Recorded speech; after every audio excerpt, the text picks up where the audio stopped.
This is the video of how I almost unintentionally joined a cult. Let's get right into it.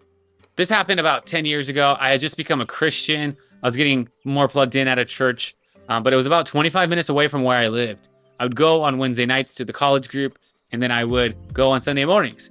And at the end of the day, I needed something more. I wanted to have a community more closer to where I lived. And for me, that was something that was a really tough challenge because trying to find a Christian group and of people that you really want to do life with is hard. And there's a lot of things that go into that make that a difficult decision. And for me, I found that community actually at my school. I was going to Fullerton College at the time, and I was in a class.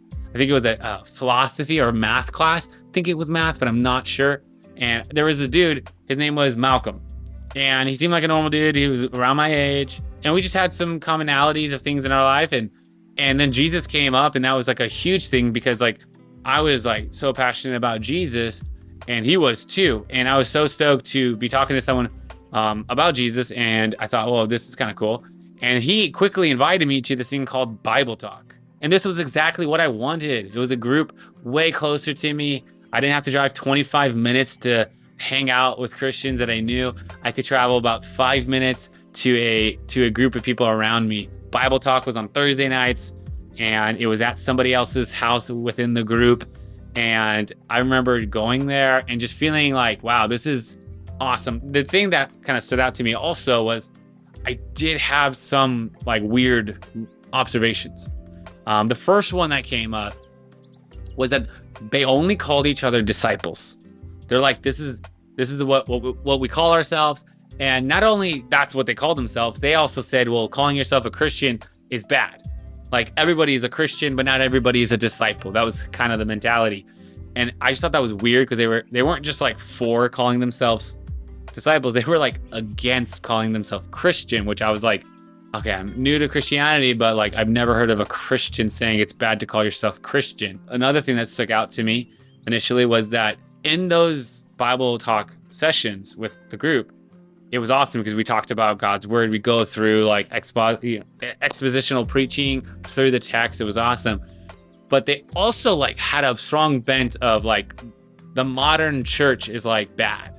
There was a lot of talk about how the current setup of things is wrong and how current Christians are deceived. And there were even things hey, most Christians in seminary are lost, and the professors are lost.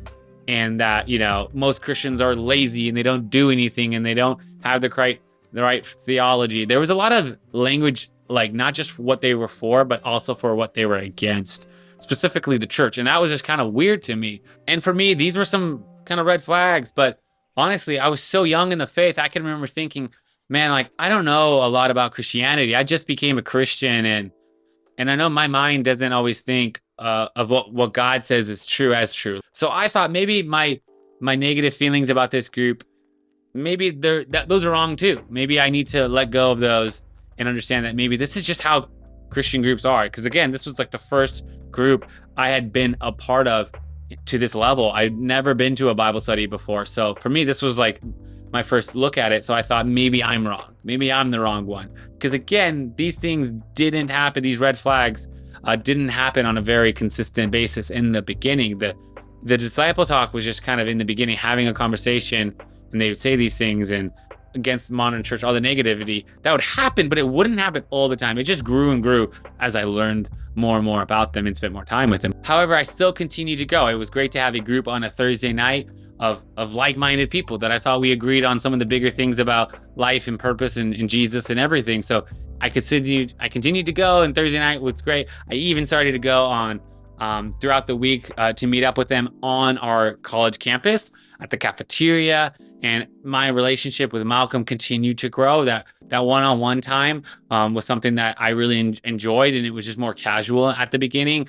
And it just seemed that relationship was getting stronger, and I was digging it all because it was just what I wanted at the time. And I also brought a friend who was in another class with me to the group too. So it was just a really great time in my life, and it continued to go. And I also remember during this time that my brother started to ask me some questions. My brother's older than me, and he has always been someone that's super wise. He's a pastor at a nearby church. And he's really like kind of been like a pastor from like the age of 10. He's always been super smart and super wise. And he's like a father figure to me. And he always wanted me to get plugged in at the church. But, you know, I didn't become a Christian until much later. And when I finally became a Christian, he was so stoked. So when he heard about me meeting up with his group, he wanted to know more. He was excited for me. And I told him everything. I told him all about the group. But I also told him the things that kind of made me kind of weirded out, like about the disciple talk and about the modern church thing. And those were, I know in hindsight, like he had some red flags about those. And it honestly, it was kind of annoying to me because at the end of the day, like he was heavily involved at the other church I was going to. And one of the things I liked about this other group was that he wasn't there. Like it was just my own space to be my own self. I think being the younger brother, you live in the shadows of your older brother sometimes. And for me, that's true. So I wanted my own space. So him asking questions was pretty annoying, but like he's my brother and I love him to death. So I continued that conversation. And he just continued to ask some questions and I continued to tell him. And as my brother was still asking me questions during this time, something different happened. A new change happened with the group. And Bible talk wasn't just the only thing I was being heavily involved in. I actually started doing one-on-one Bible study sessions with Malcolm. That relationship definitely seemed to grow. And it definitely seemed as I got there more, I was probably in all, I was probably in the group for about 2.5 months or so. And what I noticed after the first few times going there, that the group was made up a lot of people, but it was also specifically made up of pairs. It felt like it seemed like certain people have different contacts, and it always seemed like someone had like I don't know, it felt like claim on someone else of like their like big buddy kind of thing. And basically I realized that Malcolm wanted to do that with me, and I was like, dude, that's pretty sick. Like I think for my limited understanding at the time of the Bible, I'm like, yeah, relationships are super important. Like, let's do this. And he's like, hey man, let's do some of these classes that we do for everybody. And it's a way for them to learn more about us. And then to kind of, at the end of the day, you know, you can become a part of the group. And I was like, dude, I want to be part of the group. Like, I'm already here. Like, I want to be more involved. And I always thought that I was there and having a good time, but I wasn't as close as everybody else. And I thought, man, if I go in these groups, or man, if I go into these like this class with Malcolm 101, maybe I'd be closer to him and then the whole group as well.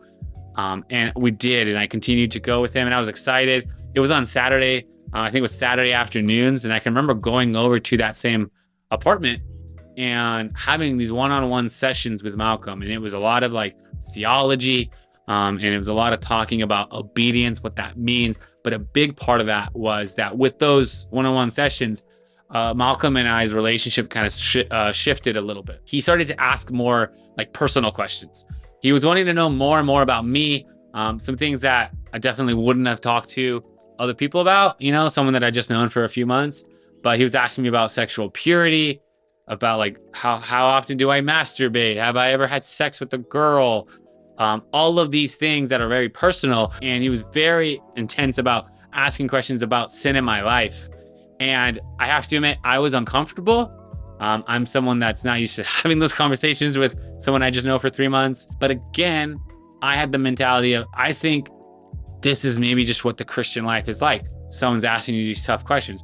I know it's pretty common to talk about, you know, pornography and things in a men's group or something, you know, or a women's group, you know, like that's a topic that happens. So, you know, he was just asking these questions. It felt uncomfortable. I thought maybe what I'm feeling is wrong. I felt uncomfortable that maybe this is just how things are. And I will admit, it did feel good to have someone care about me in that way, because my background is a background of just dysfunction of basically my mom and my dad not making me feel valued growing up. And I have like bad relationships with both of them. And for someone to pursue me in that way, dude, it felt great, because like, I felt like I was important to this person. Like Malcolm made me feel important, made me feel uncomfortable, but it also was something that I did feel important. So I continued going to the Saturday session, and I continued to go to the Bible talk. But during this time, I also felt more and more uncomfortable. So I was feeling a lot of different emotions, but like the more and more I spent time with them, the more I saw them really like hating on the church. Not just like unbelievers, which you shouldn't hate on unbelievers. They would start making statements like, well, everybody who's not in our church is not going to go to heaven. They're all going to hell. And I learned more and more about the church and who is the church? What is the church? In the title, I have ICOC, And that's the church. The church is International Churches of Christ. And this is the church that was led by Kip McKean at that time. And it is a church that I found out later at the time that I was going through this whole process with this group at my college, that they were, that religion, that group of International Churches of Christ was second only to Scientology for complaints about being a cult and about oppressive behavior. Like, this group has a history of cult-like behavior, of cult-like trying to grab people who are very young and trying to assert authority and control, isolate them from their family. They teach their followers to fake whatever interest that they see in someone else to bring that interest. Like, if someone's into golf, just act like you're really into golf and bring them in. Do whatever you can, and it's like the deception is actually okay. And this is what I learned after the fact. But at the time, I was learning more and more about this church, and they were really against the church, like capital C. The only church they cared about was their own church. And I enjoyed some relationships there, but it was uncomfortable. They were negative, and this whole disciple talk just kind of weirded me out. And it was during this time that my brother saw that I was doing more of these like Saturday sessions, and he kind of pressed it even harder. And he asked, "Hey, well, can you give me like their website? Like, what church? Like, ask them at the group, what church they're affiliated with." And don't say it's because, your brother wants to find out or something, because my brother was in seminary at the time. So he's like, well, if they think I'm in seminary, they might give you a different website. Just say you're curious. So I got a website. I remember emailing it to my brother, and a few days passed, and I was in another Saturday session. And this would end up being my last session with this International Churches of Christ cult, because I was in the session. I was already feeling like this relationship's cool, but a lot of it was like, man, I'm feeling uncomfortable about what this church stands for. And the more and more I'm at this church, and also going to the other church that I was at Wednesday nights and Sunday mornings, I was realizing that like there are two different kinds of churches, and I was drifting away from this cult at the time, and I wasn't 100% sure. But I was in this Bible session with Malcolm on a Saturday, I'm sorry, and my brother emailed me back. Again, I emailed him the couple days prior about the website. He emailed me back, and he said a lot of different things. He said a couple of sentences, and then he had this ending that I'll never forget. He literally said, "Get out," because he knew that Saturday sessions were happening, and I was there at that time. He also texted me to confirm that I got that, and he said, "Get out." And I can remember being with Malcolm. I just remember kind of being like in the kitchen, and like he was like in like the living room area, and I got a chance to like, I think, get a drink or something, but I was like away from him, and I read it. And I was like so shocked, and I was like, whoa. And my brother, I don't like living in his shadow, or I want to do my own thing, but like, he's my brother and I love him to death. And like, I trust him completely. So it's like, I believe him. I'm going to side with my brother. And I had my own thoughts of things too, like how being weary. So I was like, I got to get out. And admittedly, I didn't get out at that exact moment. I should have just got up and left right there, but I finished the session because I wanted to be polite. And then I just never came back. And basically a few days passed, and he was trying to get me to go to a Bible study. And in short, like, we just had a text that I clarified things to him. And I can remember saying, hey, I'm just not really about it. I wasn't really direct with him, but I ended up being more direct when I ran into him at the cafeteria shortly after that text message that I kind of told him, hey, I'm out. But it was interesting because I ran into Malcolm, and I'll never forget this. I was in the cafeteria at Fullerton College, and Malcolm was there. And Malcolm, whenever I was talking, he was always like my main person that I would have these kind of conversations with. In the cafeteria, he just was looking at the ground and very silent. And someone was in front of him talking. This person in front of him doing all the talking at this point for Malcolm was a guy named Ricky. And Ricky is actually, it was his apartment that the group was meeting at on Thursday nights. Ricky was really like the leader of the group. You know, over the church was Kip McKean, who's not a great guy, to say the least. But Ricky was the leader of the group at his apartment. And he was the one that he'd have people talk to, hey, you should go do this. He was telling Malcolm, hey, Malcolm, you should go get disciples, go bring in people into the group. And it was the thing that was required, that they wanted to continue to go and go and go. And I even found out later that like people like Malcolm and a lot of the other people in the group, they hated school. They were failing all like all their classes, like legitimately failing the majority of their classes. And the only reason, this is what Malcolm said, that he was in school is that because like they felt like that was a good way to meet new people, and it's a quick way to find connections, and people in this age group is looking for community, and they thought that was an easy way to meet people. And Ricky was the orchestrator of it all. In that cafeteria, Ricky was the one talking. Malcolm was looking down, looking defeated, looking sad. And Ricky looked at me, and Ricky gave me a look that, like, dude, I'll never forget that look. It was a look that I felt like he thought I was gonna go to hell, and that I was like, the value that he had in his eyes for me was extremely low. Like, I just felt like I was like translucent. Like he didn't even see anything here that was important, and that I was dead in my sin and all of these things. And he just was extremely dismissive. And I explained to him, like, hey, I don't think this is right.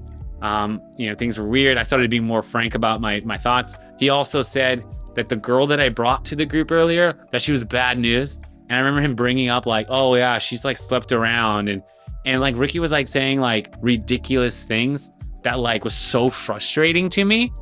And I thought were just extraordinarily inappropriate. You know, my conversations with her were just like, she's like someone who's earnestly seeking Christ. And I didn't get into her past about things because our relationship wasn't there, but she seemed like someone who was like pursuing Christ. And for Ricky didn't see that. Ricky saw someone who was sleeping around, and he was even just saying, she's bad news, you shouldn't hang around her. But I can remember him also challenging me. This was something that was huge too, because I remember him challenging me, because I was saying, hey dude, that's so messed up that you're saying that. I was challenging him on some of these, but he said, hey, well, you're saying I'm doing something wrong. And he challenged me, hey, bring something out from the Bible. Say something from the Bible that I'm doing wrong. If you're saying what I'm saying is incorrect, prove it from the Bible. And at that time, I had no Bible knowledge. I had very, very, very little Bible knowledge. And I can remember feeling so defeated and so sad about that, because I knew what he was doing was wrong. And some of the things that they were teaching, I thought were wrong too, about all the other churches being, going to hell and everything. But the idea is that I couldn't say anything. And the last thing that Ricky said to me was that when I was leaving, he said that you're making an eternal decision. And he wanted to make that clear to me. And that obviously was him saying that, me leaving this group, this International Churches of Christ led by Kip McKean, me leaving that meant that I was going to go to hell. And that was really, really tough. That was something that, I knew that I was doing the right thing. I trusted my brother. He's just someone that's been a rock star my whole life, and I love him to death. But it was still hard to see and to really feel like people that you've come to become friends with over the past few months, for that group to tell you that you're going to go to hell. And as I left, I actually figured out that those Saturday sessions with Malcolm actually were the classes that they give to people. And at the end of it, to become part of the group is you become part of the cult. And it was these cult classes that they have. And I just remember thinking in hindsight how crazy that was, that I was on that journey to be a part of that group. And I almost joined a cult unintentionally. And I learned so much after I left that whole group. And even from that conversation with Ricky in the cafeteria, like I just had some lessons that I learned. And some of them were just basically, I had a community, 25 minutes away, I had a church there that I went to on Wednesday nights and Sunday mornings, but I just didn't pursue it as much as I could have. So I continued that. I pursued it more after this whole experience. I started serving in our youth ministry. And for me, another thing too was I knew that I needed to deepen my relationship with Jesus. Like I needed to understand him and see him more and experience him more for myself. Part of that too was learning God's word more. And I just, at the time with the cult members, I can remember them being so mean to the girl that I brought and seeing it and feeling like I was defending her, but I wasn't defending her in truth. I was just defending her in my own stuff. Like I was just saying, oh, you guys are jerks. And I wanted to make her feel important, but I wasn't able to defend her with like Bible truth or Bible verses. So I knew I needed to read more of God's word. So I started to study. Not to correct people, but really just to preach the truth and to help people understand God in a clearer way. And another lesson that I learned was, dude, I'll never look at someone like Ricky looked at me. The dude like looked at me like I was dead in my sin, going to go to hell. And even people who are apart from God, who aren't living for him, I'm not going to look at them in that way because it's not effective, it's not helpful. And I've been there and I know what that feels like. And I'm just gonna have a different approach than that. I'm gonna share truth. I'm not gonna hinder away from the truth. The only truth is that Jesus is the only way to salvation, and we got to give our lives to him. Like he is King Jesus. Like, but there's a way to do that, and we don't need to make people, we don't need to look at them and make them feel, oh, that we think they're gonna go to hell. Like that was so isolating to me. In all, it taught me a lot. And God really redeemed that whole experience for something positive. And, you know, I think for us, like the main takeaway that I hope that you have from this is that you need to have a really good community. You need community. You can't do the Christian life alone. And that community needs to be founded in Jesus, and it needs to be led by Jesus, not by a Ricky, not by a Kip, but it needs to be led by Jesus Christ, the Christ. You want to have good truth being preached at, but you want to make sure that what you're being preached isn't something antithetical to the gospel. You want to be treated well, and the authority systems set up in these groups need to be one that you're not trying to control people like what cults love to do, but you're trying to minister to people through the gospel, and a really healthy community and a strong foundation in scripture. Again, I hope this was helpful for you. Hopefully you learned something, but that's my story, that how I almost joined a cult without even knowing it. And International Churches of Christ, it's a gnarly place, and they have a long history. Search them up. There's a lot to be said about how weird they are and how destructive and how serious some of the things that they've done. And again, I'm not the only story. You can look on YouTube and you'll find other stories like my own ICOC cult story. You know, it's something that unfortunately isn't uncommon. So that's my story. I hope you guys were blessed by it. Thanks so much. Hope you have a wonderful rest of your day.